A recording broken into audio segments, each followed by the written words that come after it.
এই ছোলার ডাল দিয়ে বানানো ব্রেকফাস্ট কিন্তু আমাদের গুজরাটে ভীষণ ফেমাস আর চটজলদি হয়ে যায়, খেতেও দারুণ টেস্টি। আজকে আবার রসুন পোড়া দিয়ে একটা চচ্চড়িও বানিয়ে দেখাবো। আর আজকাল আমার নিজের ঘরে আমার যে কি পরিমাণে অপমান শুরু হয়েছে সেটার পুরো স্টোরিটা আজকের ব্লগে তোমাদের সাথে শেয়ার করব। আশা করছি ব্লগটা তোমাদের ভালো লাগবে।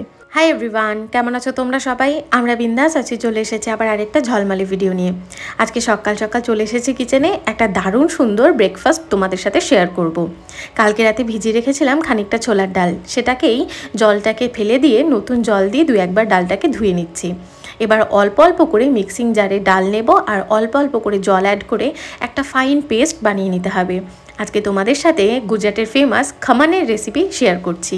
এটা কিন্তু মোটামুটি খুব কম জিনিস দিয়েই তৈরি হয় আর খেতেও দারুণ সুস্বাদু আর হেলদিও বটে। যারা ডায়েট করছো তারাও ফলো করতে পারবে, তার সাথে সাথে বাচ্চা থেকে বড় সবাই এটা কিন্তু খেতে পারবে।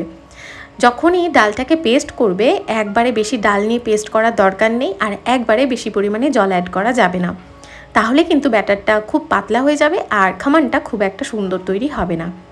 এবার এই ডালের মধ্যে আমি বেশ কিছুটা আদা ঘষে দিয়ে দিচ্ছি।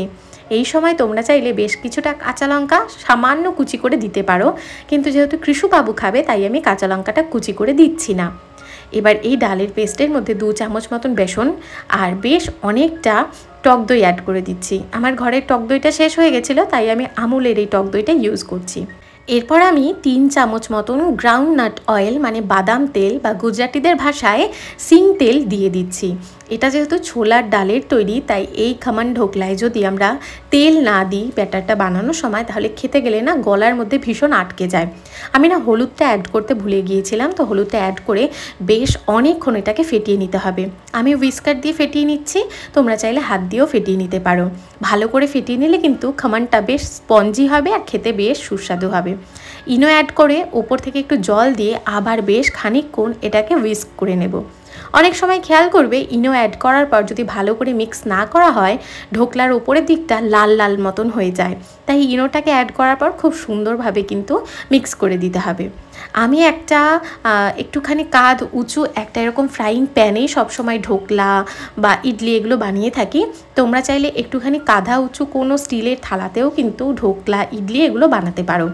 আমি আগে থেকেই এই ফ্রাইং প্যানটায় তেল গ্রিজ করে রেখেছিলাম, তার ওপর এই ব্যাটারটাকে দিয়ে স্টিম হতে দিয়ে দিয়েছি। ওইদিকে আমাদের ঢোকলা স্টিম হচ্ছে, তার সাথে সাথে আমি রিকির সাথে চলে এসেছি একটু নিচে। এই যে কারিয়া পাতা গাছটা আছে, এখান থেকে 2টো পাতা নেব তার জন্য। রিকিও মোটামুটি রেডি সেডি হয়েই বেরিয়েছে। এখানে আমি ওকে নিয়ে এসেছিলাম, গাছটা অনেক উঁচুতে তো আমার যদি হাত না যায় তাই ওকে পেরে দিতে বলতাম, কিন্তু দেখলাম নিচেও অনেক সুন্দর সুন্দর পাতা হয়েছে, তাই আমি নিজেই নিয়ে নিয়েছি। রিকি আবার যাবে কৃষু সোনাকে স্কুল থেকে আনতে। আমি একাই ওপরে চলে এসেছি, রিকি ওইদিকে কৃষুকে আনতে চলে গেছে। কালকে রাতে বেশ অনেকগুলো জামা কাপড় হয়ে গেছিলো, বাইরে আর মেলার জায়গা ছিল না, তাই বেশ কিছুটা জামা কাপড় সোফার উপরেই মেলে দিয়েছিলাম। এ দেখো ঢোকলা কিন্তু তৈরি হয়ে গেছে, এবার এটাকে ঠান্ডা হতে দিয়ে দেবো। এরই মধ্যে চলে এসেছে আমাদের ছোট্ট পুচকু, আর দেখো কি খুশি মনে আজকাল স্কুলে যাচ্ছে, কি খুশি মনে আজকাল বাড়িতে আসছে। আসলে এটা দেখতেই তো সব বাবা মা ভালোবাসে, তাই না? আর এখানে এসেই ওর পছন্দের জিনিসটা কিন্তু নিয়ে নিয়েছে। এসেই ওর জল তৃষ্ণা পেয়েছে, ঠিক জলের বোতল খুঁজে নিয়ে নিয়েছে। ঢোকলাটা দেখো কি সুন্দর তৈরি হয়েছে। এটাকে খামান বলা চলে, কিন্তু আমি মাঝে মাঝে ভুলবশত ঢোকলা বলে ফেলছি। খামান বানানোর সময় আমি এখানে সিং তেল ইউজ করেছিলাম। তো কলকাতায় যেহেতু খুব একটা সিং তেল ইউজ হয় না, মানে বাদাম তেল ইউজ হয় না, তাই তোমরা ওঠার পরিবর্তে যে কোনো রিফাইন্ড অয়েল কিন্তু ইউজ করতে পারবে। একটা কড়াইতে রিফাইন্ড তেল গরম করে তাতে সাদা সর্ষে, শুকনো লঙ্কা, কারি পাতা ফোড়ন দিয়েছি। আর এই খামানগুলো যেগুলো আমি পিস পিস করে কেটে রেখেছি সেগুলো অ্যাড করে ওপর থেকে বেশ খানিকটা লেবুর রস অ্যাড করে ভালো করে মিক্স করে দিচ্ছি। একটুখানি টেস্ট করে দেখবে, যদি নুন লাগে তাহলে সামান্য নুনও কিন্তু দিতে পারো। ব্যাস তৈরি হয়ে গেল চটজলদি খামান। এই খামানটা খেতে যেরকম সুস্বাদু আর বানানোও কিন্তু সত্যিই ভীষণ সহজ। দেখতে ওরকম কঠিন মনে হলে, অনেকগুলো স্টেপ মনে হলেও খুব তাড়াতাড়ি তৈরি হয়। আর এই খামানটা কিন্তু গ্রিন চাটনির সাথেই খেতে ভালো লাগে। আমরা সবাই ব্রেকফাস্ট করে রিকি চলে গেছে অফিসে, এদিকে আমি আর কৃষু ফ্রেশ হয়ে নিয়েছি।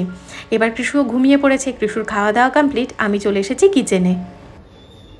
কৃষু ঘুমিয়েছে প্রায় অনেকক্ষণ হয়েছে, আর আজকে যেহেতু বৃহস্পতিবার তাই অনেকগুলো স্পেশাল কাজকর্ম থাকে, যেরকম ধরো ঠাকুরের সামনে ঘট বসানো, তারপর পুরো আসনটাকে ভালো করে পরিষ্কার করা। তো এই কাজগুলো বৃহস্পতিবারে এক্সট্রা থাকে, তো সেগুলো এখন করলাম, পুজো দিলাম। আর কিছু আমার পার্সোনাল কাজ ছিল, কিছু ইউটিউবের কাজ ছিল, একটা ভিডিও এডিট করা ছিল, সেগুলো এখন করেছি। এখন চলে এসেছি কিচেনে। এটা একটা অনেক পুরনো রেসিপি, জানো তো, অনেক বছর আগে আমি খেয়েছিলাম। তো হঠাৎ করে আজকে এই রেসিপিটার কথা মনে পড়তে মনে হলো এটা যদি আমি তোমাদের সাথে শেয়ার করি। আশা করছি তোমরাও যদি বাড়িতে ট্রাই করো তোমাদেরও ভালো লাগবে। খুব কম সবজিতে তৈরি হয়, আর বেসিক্যালি গরমের সব শাকসবজি দিয়েই কিন্তু এই রেসিপিটা তৈরি হয়। এখানে আমি ঝিঙেটাকে ভালো করে পিল করে দেখো বেশ মোটা মোটা আর বড় বড় করেই কেটে নিচ্ছি। ঝিঙে যেহেতু খুব তাড়াতাড়ি গলে যায় তাই বেশি ছোট ছোট করে কাটার দরকার নেই। এর মধ্যে আমি দিয়ে দিয়েছি আলু, মিষ্টি কুমড়ো আর অল্প একটুখানি লাউ ইউজ করেছি। এটার সাথে সাথে পেঁপে, ডাঁটা এগুলোও কিন্তু এই তরকারিটায় দেওয়া যেতে পারে, তবে পেঁপে আর ডাঁটা কোনোটাই নেই তাই আমি ওই দুটো দিইনি। লাগবে কালো জিরে, বিউলির ডালের বড়ি, শুকনো লঙ্কা, কাঁচা লঙ্কা আর বেশ অনেকটা রসুন। এই রেসিপিটার নাম জানো কি? খুব সুন্দর একটা নাম, পোড়া রসুনের চচ্চড়ি। খেতে যেরকম সুস্বাদু আর বানানোও খুব ইজি। আর মজার ব্যাপার কি জানো তো, এই রেসিপিটায় কোনো মশলা ইউজ হয়ই না। তো প্রথমে বিউলির ডালের বড়িগুলোকে আমি সর্ষের তেলে লাল লাল করে ভেজে সাইডে তুলে রাখছি। এটাকে ঠান্ডা হতে দিতে হবে, তারপর এটাকে একটু মিক্সিং জারে ঘুরিয়ে নিতে হবে। মানে বলা চলে এই বিউলির ডালের বড়িগুলোকে আমি একটু গুঁড়ো করে নেব। তারপর সেই কড়াইতেই আরও 2 চামচ মতন সর্ষের তেল দিয়ে তার মধ্যে কালো জিরে, শুকনো লঙ্কা আর বেশ অনেকটা রসুন থেতো করে দিয়ে দিতে হবে। এবার রসুন, কালো জিরে, শুকনো লঙ্কা থেকে যখন বেশ সুন্দর গন্ধ আসা শুরু করবে আর রসুনগুলো বেশ অনেকটা যখন লাল লাল হয়ে যাবে, সেই সময় কেটে রাখা সব সবজিগুলো এটার মধ্যে দিয়ে দিতে হবে। গরমের এই তরকারিটা যেরকম তাড়াতাড়ি হয়ে যায় আর শরীরের জন্য কিন্তু ভীষণ ভালো। ভীষণ কম তেলে তৈরি হয় আর মশলা তো ইউজ হয় না বললেই চলে। ওই যে বললাম এটার মধ্যে পেঁপে দেওয়া যেতে পারে আর ডাঁটাও কিন্তু দেওয়া যেতে পারে। সবজিগুলো অ্যাড করে পরিমাণ মতন নুন, পরিমাণ মতন হলুদ দিয়ে খানিকক্ষণ নাড়াচাড়া করে আমি এটাকে ঢাকা চাপা দিয়ে দেবো। হ্যাঁ, কাঁচা লঙ্কাও অ্যাড করেছি, তার সাথে সাথে রং হওয়ার জন্য আমি সামান্য কাশ্মীরি লাল লঙ্কার গুঁড়ো দিয়েছি। এ দেখো সবজিগুলো কিন্তু সেদ্ধ হয়ে গেছে। তারপর উপর থেকে বেশ অল্প একটু জল অ্যাড করে আর একটুখানি সবজিগুলোকে আমি নরম হতে দেব। যখন সবজিগুলো নরম হয়ে আসবে আমি একটুখানি খুন্তি দিয়ে ঘেটে ঘেটে দিচ্ছি। ঘাটা ঘাটা সবজিটা খেতে বেশি ভালো লাগে তার জন্য।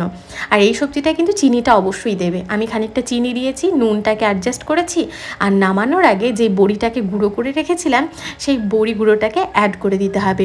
এবার একটুখানি মিক্স করে নিলেই তৈরি হয়ে যাবে পোড়া রসুনের চচ্চড়ি। তোমরা তো আমার অনেক রেসিপি অনেকেই ট্রাই করেছো, ফিডব্যাকও দিয়েছো, খুব ভালো লেগেছে সবার। একবার আমার কথা মতন, আমার কথা মেনে এই রেসিপিটা ট্রাই করে দেখো। একদম বিশ্বাস করো তোমাদের বাড়ির সকলে হাত চেটে খেতে বাধ্য। এই রেসিপিটার সাথে কিন্তু গরম ভাত, সাথে ডাল আর অবশ্যই কাঁচা পেঁয়াজ নেবে। কে রে? কেলে? কে? সরো বাবা, এই যে ত্রিশু উঠে একবার ওই আমাদের বেডরুম লাগোয়া যেই ব্যালকানিটা আছে ওই দিকে গিয়েছিল। আর যেই না দেখেছে ওর বাবাকে আসতে, ব্যাস ওকে আর ঠেকিয়ে রাখা সম্ভব না। ওর বাবাকে আসতে দেখলেই ও দৌড়ে চলে আসবে মেন গেটের কাছে আর গেটটাকে খুলে দিতে বলবে। আর এরকম অধীর আগ্রহে লিফটের দিকে তাকিয়ে থাকবে যে কতক্ষণে লিফটটা ওপরের দিকে আসবে আর ও ওর বাবাকে দেখতে পারবে। আর যতক্ষণ না ওর বাবাকে দেখতে পারছে বাবা বাবা করে চেঁচাতেই থাকবে। এই যে দেখো এখানেও বাবা বাবা করে চেঁচাচ্ছিল। এই যে ধরো 9 মাস কৃষ্ণসোনা আমার সাথে ছিল, কিন্তু তাহা সত্ত্বেও কৃষ্ণসোনা কিন্তু ওর বাবাকেই বেশি ভালোবাসে। মানে এই যে সারাদিন আমি ওর সাথে থাকি তাই আমাকে খুব একটা পাত্তা দেয় না। ওর বাবা যেই অফিস থেকে আসে ওর খুশির আর ঠিকানা থাকে না। ওই দেখো একবার উকি দিয়ে দেখছে কখন আসবে ওর বাবা, আবার পাশের ঘরেও আবার উকি দিয়ে কি একটা যেন দেখে দৌড়ে চলে এসেছে। মাঝে মাঝে কি মনে হয় জানো তো, বাবা ছেলে মিলে ইচ্ছে করে জোট বানিয়েছে আর আমাকে অপমান করছে ঘরের মাঝখানে। আর মাঝে মাঝে ওদের ভালোবাসা দেখে আমার না নিজেকে ওদের মাঝখানে কাবাব মে হাড্ডি মনে হয়। এখনই খুলজা সিমসিম হবে, বাবা এসছে, ওরে এক্সাইটেড।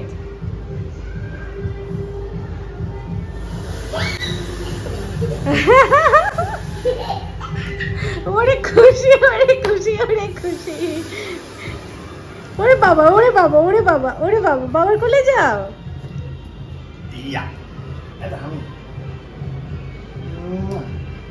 ইউজুয়ালি কি হয়, কৃষ্ণ যখন ঘুমোয় তো তখন আমি ঘরের কাজকর্মের সাথে সাথে আমার ইউটিউবের যেই কাজটা থাকে সেটাও করে থাকি। তো আজকে কৃষ্ণর বাবা আসার পর আমি দেখলাম যে না আজকে একটা শ্যুট করা যেতে পারে। তো আমি রেডি শেডি হয়ে শ্যুটটা শুরু করেছিলাম, কিন্তু আনফর্চুনেটলি শ্যুটটা কমপ্লিট করে উঠতে পারিনি। তাই দূর থেকে অনেক সময় মনে হয় না যে যারা ধরো ইউটিউবে ভিডিও বানাচ্ছে, কন্টেন্ট বানাচ্ছে, মেকআপের ভিডিও হতে পারে বা ব্লগিং হতে পারে, এনিথিং হতে পারে, দূর থেকে খুব সোজা মনে হয় ও তো একবারেই হয়ে যায়, খাচ্ছে দাচ্ছে দেখাচ্ছে, ওই তো মেকআপ করে শ্যুট করে দেখাচ্ছে। বাট অতটাও ইজি না। যখন দূর থেকে দেখা যায় সেটা ইজি মনে হলো, যখন তুমি নিজে করবে তখন তুমি বুঝতে পারবে যে কত কিছু মাথার মধ্যে চলে, কত কিছু জিনিস ফেস করতে হয়, কত কিছু মেনটেন করতে হয়, ম্যানেজ করতে হয়, অনেক কিছু এরকম থাকে। তো আজকে পুরো শ্যুটটা হয়েও হলো না, এই খাটনিটা কালকে আবার আমাকে করতে হবে। তার মধ্যে আমার ঘরে এই যে আমার ছোট্ট কৃষু রয়েছে, একে সামলে গুড়গুড়ি ওই ওই ওই ওই ওই। যাই হোক, এটাই আমাদের লাইভ প্রবলেম, তো আসতেই থাকে তাই না? সবকিছু একবারে পেয়ে গেলে জিনিসটার পাওয়ার কোনো মজাই থাকে না। কালকে আমাকে আবার শ্যুটটা করতে হবে। এখন আজকে যেহেতু বৃহস্পতিবার, পাঁচালি পরা রয়েছে, ড্রেসটা চেঞ্জ করে পাঁচালি পরে আবার যেতে হবে একটু বাইরে বাজার করতে। বাজে এখন ওই 8টা মতন, 3জন মিলে বেরোচ্ছি, একটু বাজারে যাবো, কিছু ডাইপার নেওয়ার আছে সেটা নেবো, যদি কিছু ফল পাই, স্পেশালি যদি তরমুজ পাই তাহলে তরমুজটা নেবো, আর একটু আখের রস খাবো। আখের রস খাবে? আখের রস বলো হ্যাঁ হ্যাঁ। এই আমরা চলে এসেছি আখের দোকানে। এমনি সময় কৃষু এখানে আসলে কোলে কোলেই থাকে, কিন্তু এখন তো ধীরে ধীরে বড় হচ্ছে। ওই যে দেখো, নিজে নেমেই নিজে একটা চেয়ার খুঁজে নিয়েছে, ওই কোনায় আমাকে দৌড়ে দৌড়ে নিয়ে যাচ্ছে। আখের রসটাও মোটামুটি পছন্দ করে। আর এখানে কিন্তু দিনের বেলায় খুব একটা আখের রস না পাওয়া গেলেও সন্ধ্যের পর থেকে আখের রসের দোকানগুলো খোলে, আর প্রচুর আখের রসের দোকান এখানে রয়েছে। আর কৃষু সোনা বেশ পছন্দ করে, তাই আমরা মাঝে মধ্যে ওকে আখের রস খাওয়াতে এখানে নিয়ে আসি। আর মোটামুটি অনেক দোকান থেকে আখের রস খেয়েছি, কিন্তু এই দোকানের আখের রসটা আমাদের বেশ পছন্দ হয়। আর এখানে দেখো, মানে একদম রোড সাইডেই একটা ছোট্ট দোকান খোলা রয়েছে, তো এখানে আখের রসটা বিক্রি হয়। এখানে কৃষু দৌড়ে বারবার ওই কাঁটা তারের ওইদিকে চলে যাচ্ছিল, তাই ওর বাবা বুঝিয়ে সুঝিয়ে নিয়ে আসতে গেছে। আজকাল আবার বড় হচ্ছে তো কথা একটু কমই শোনে, মানে নিজের মতন খেলতে পছন্দ করে। আর মাটি যেখানেই পায়, যেখানেই বালি পায়, সেখানেই ঘাটাঘাটি শুরু করে দেয়। গাছ যে কতটা আমাদের জন্য উপকারী, সত্যি কথা গাছের নিচে আসলেই বুঝতে পারা যায়। এখানে ফ্যান নেই, কিন্তু গাছের নিচে এই দোকানটা হয়, কত যে সুন্দর হাওয়া আর কত যে সুন্দর ঠান্ডা লাগছে সেটা বলার মতন না। যতই আমরা এসি ইউজ করি, যতই আমরা ফ্যান ইউজ করি, প্রকৃতির এই যে হাওয়াটা, এই যে ঠান্ডাটা, এটা বোধহয় অন্য কোথাও পাওয়া যাবে না। তাই আমাদের সকলেরই উচিত এখন ধীরে ধীরে অনেকগুলো করে গাছ লাগানো। আমরা যখন সোসাইটিতে চলে এসেছি তখন আজকে কৃষু সোনা কিছুতেই কোলে থাকলো না। এখানে সব বাচ্চারা দেখো সন্ধ্যের পর বা রাতের বেলাতেই সোসাইটির নিচে এসে খেলাধুলো করে, মায়েরা মায়েদের মতন গল্প করে। এখানে ওদের দেখে না আমারও ছোটোবেলার কথা মনে পড়ছে। ওরা এখানে কানামাছি খেলছিল, তো কৃষু সোনা ওদের দেখে ভীষণ এক্সাইটেড হয়ে পড়েছে, দৌড়ি লাফালাফি শুরু করেছে। আর আমিও আজকে না করিনি, ওকে খানিকক্ষণ ওদের সাথে খেলতে দিয়েছি। কৃষুকে নিচের থেকে ওপরে নিয়ে আসা ভীষণ ডিফিকাল্ট, মানে ও কোনোভাবেই আসতে চায় না। সবে আসছিলাম, এত কান্নাকাটি শুরু করেছে, সামনের ঘরে আন্টি ডেকেছে, ওই ঘরে চলে গেছে। কিছু খাওয়া হয়েছে? কৃষুকে এই খাইয়ে দিলাম, এরপর আমরা খাবো।